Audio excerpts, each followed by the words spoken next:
हमारे पंढरपुर के श्री नामदेव जी महाराज नित्य जाते और ठाकुर जी को जाकर के रोज बोलते, ठाकुर जी मेरे घर कभी जीमने आओ। श्री विठ्ठल भगवान ऐसे खड़े रहते।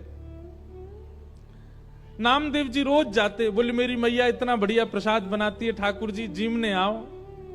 तो नामदेव जी से कभी कभी ठाकुर जी बोलते थे, ठाकुर जी कहें पूरी दुनिया यहीं लेके आ जाती है, तू भी लिया यहीं पे, हम यहीं खड़े यहीं पालेंगे। बोले नहीं, मेरे घर आओ पाने के लिए। तो ठाकुर जी बोले मैं तेरे घर पाने जाऊंगा तो यहां पे कौन खड़ा होगा मेरी जगह, लाखों लोग दर्शन करने आते हैं। नामदेव जी बोले आप भगवान हो, सर्वसमर्थ हो, कोई व्यवस्था कर लो अपनी। भगवान बोले ठीक है, कर ली हमने व्यवस्था। बोले क्या व्यवस्था? बोले मैं तेरे घर जाऊंगा पाने, तू मेरी जगह खड़ा हो जा। नामदेव जी बोले ये कैसे हो सकता है? भगवान बोले सब हो जाएगा, बस आज एक काम करियो, रात्रि में जैसी शयन आरती हो, शयन आरती के बाद छुप जाइयो पीछे आके, देखो ठाकुर जी की लीला। ये सत्य घटना है श्री नामदेव जी महाराज की। नामदेव जी छुप गए। रात्रि में शयन आरती के बाद जैसे ही कपाट बंद हुए, ठाकुर जी तुरंत मूर्ति मंत्र खड़े थे, मूर्ति से सहज हो गए और सहज उतर गए अपने आसन से। और नामदेव जी कहा तुम खड़े हो जाओ। खड़े हो गए। नामदेव जी बोले ऐसे खड़े हो जाओ हमारी तरह। हो गए खड़े। अब ठाकुर जी उनका श्रृंगार कर रहे हैं, अपनी जैसी पगड़ी पहनाई, अपने जैसे वस्त्र पहनाए, अपने जैसे पूरे हाथ पाम कर दिए। नामदेव अब हम जा रहे हैं तुम्हारे घर प्रसाद पाने, 2-4 घंटा में मंगला आरती होगी, खड़े रहना यहीं पे। और सुनो 2-4 बातों का ध्यान रखना। क्या? ये सुबह सुबह पुजारी आकर के तुमको ठंडे ठंडे पानी से नवाएंगे, ठिठर मत जाना। अंदर से ठंडी लगे तो भी रोक लेना। नामदेव जी बोले वो कैसे रोकूंगा? बोले हम नहीं रोक रहे इतने साल से, रोज रोज हमको भी नवा देते हैं सुबह 4 बजे, हम भी तो अपनी कंपन होता रोकते हैं उसको। और सुनो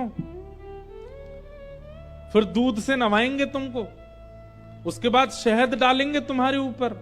और फिर कभी पंढरपुर जाओ तो हमारे कहने से वहां की काकड़ा आरती, तो काकड़ा आरती में क्या करते हैं, दूध से जल से सबसे स्नान करने के बाद फिर ठाकुर जी को मुंह पे मक्खन लगा देते हैं, इतना सारा मक्खन मुंह पे।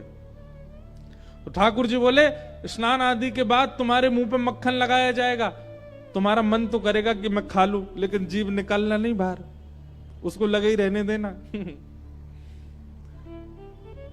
नामदेव जी बोले फिर तुम्हारा श्रृंगार होगा। और श्रृंगार के बाद पंढरपुर में हर दर्शनार्थी को अधिकार है कि भीतर मंदिर में जाके ठाकुर जी के चरण छू सकता है, अपना सिर वहां रख सकता है, सबको छूने का अधिकार है। बोले दुनिया भर के लोग तुम्हारे सामने आएंगे, सब लोग आकर के तुम्हारे चरणों में प्रणाम करेंगे, अपने दुख दर्द बताएंगे, सबकी सुन लेना, पूर्ण किसी की मत करना। तुमको दया भी आएगी, कोई रोता हुआ भी आएगा, कोई बहुत ज्यादा विचलित भी आएगा। नामदेव जी बोले क्यों पूरा नहीं करूं? वो सबका विधान बना हुआ है, वो सब काम हमारे लिए छोड़ दो, किसको क्या देना क्या नहीं देना। तुम बस कहीं ऐसा नहीं कि यहाँ खड़े होके कोई रोता हुआ आया उसके आंसू पोंछने लग जाओ। कहीं तुम जरा भी हिल गए तो पुजारी पंडा बहुत मारेंगे, सब कहेंगे कहां गए हमारे ठाकुर जी, कौन खड़ा हो गया आके। नामदेव जी बोले जो आ गया, बढ़िया निमंत्रण दिया भोजन का, मैं तो बंध गया यहाँ पे। बोले हाँ रोज आ जाते हो भोजन करने, आओ अब जा रहे हैं हम भोजन करने, खड़े रहो यहीं पे।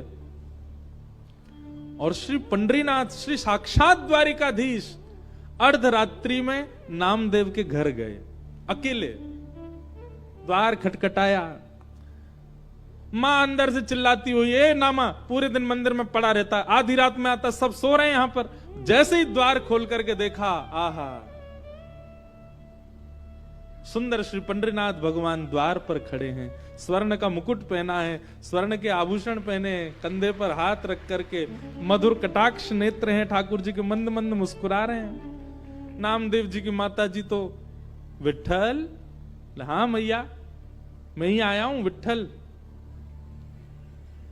नामदेव रोज निमंत्रण लेके आता, मेरे घर प्रसाद पाने आओ, मैं आ गया।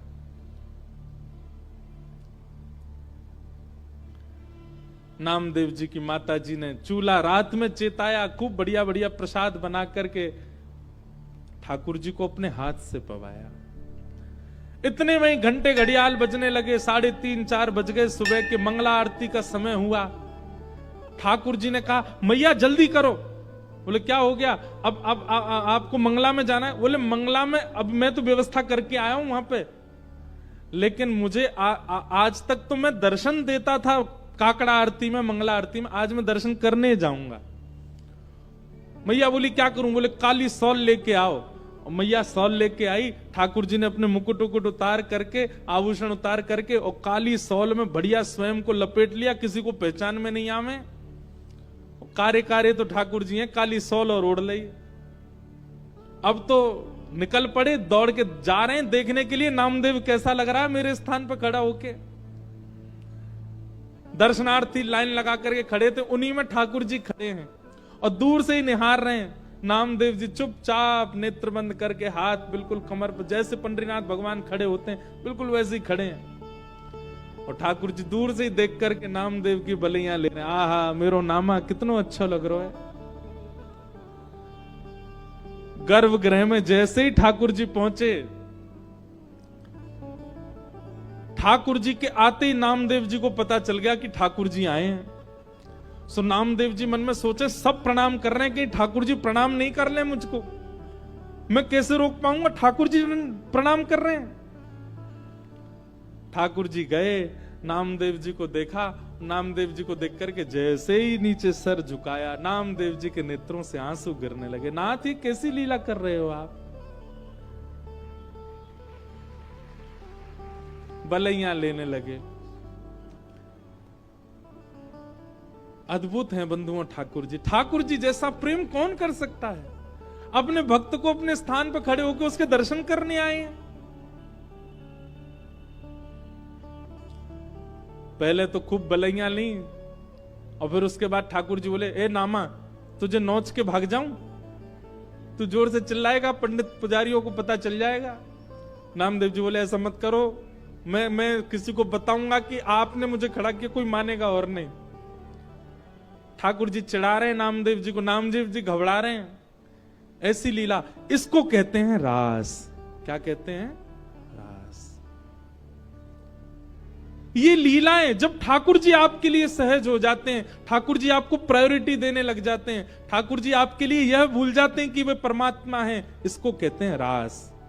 रास का मतलब नाचना नहीं होता। रास का मतलब इन गोपियों के लिए ठाकुर जी सहज हो गए। इन गोपियों के लिए ठाकुर जी ने अपना परमात्म भेष त्याग दिया।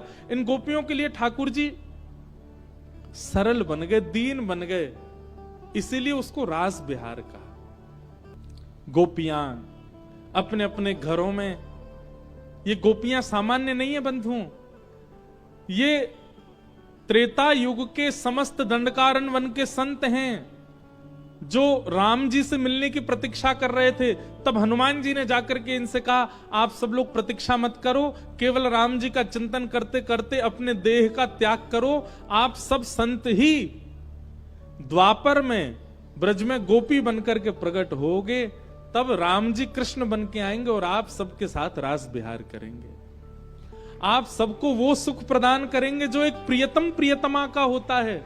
आपके गले में अभी तो राम जी भगवान है, आप सब संतों केवल प्रणाम तक अधिकार होगा, लेकिन द्वापर युग तक प्रतीक्षा करोगे तो एक प्रियतम के भाव से ठाकुर जी आपके गले में गलवैया डाल के रास बिहार करेंगे, वो सुख प्रदान करेंगे जो किसी को नहीं मिला।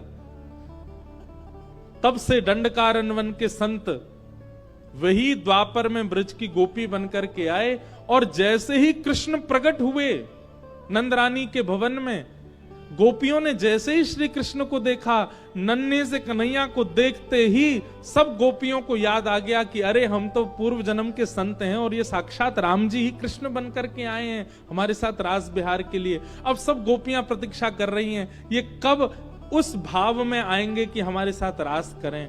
और आज वही दिन आया। 7.5 वर्ष के श्री ठाकुर जी हो गए।